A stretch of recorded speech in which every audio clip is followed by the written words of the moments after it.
Phuresidennde Vho Cyril Ramaphosa vari muvhuso u ḓo shandukisa nzudzanyo dzawo dza u lwa na khaedu ya zwa muḓagasi uno ṅwaha nga ṅwedzi wa Fulwana.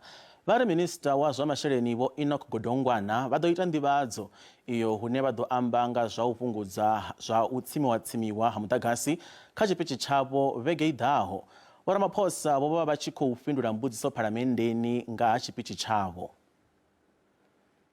The measures which the Minister of Finance will announce in a week's time in his budget will boost the rollout of rooftop solar by business and households. To end load shedding, however, we must shift gear.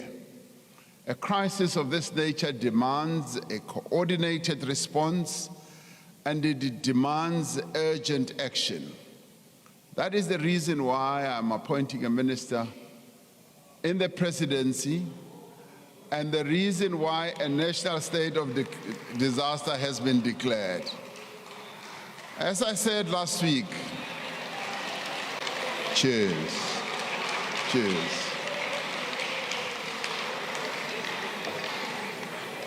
Now, focused attention requires us to do a whole number of things. And as I said last week, this new minister will assume responsibility for overseeing the various aspects of the electricity crisis response. The minister will be responsible for driving the various actions being coordinated by the National Energy Crisis Committee to end load shedding as a matter of urgency.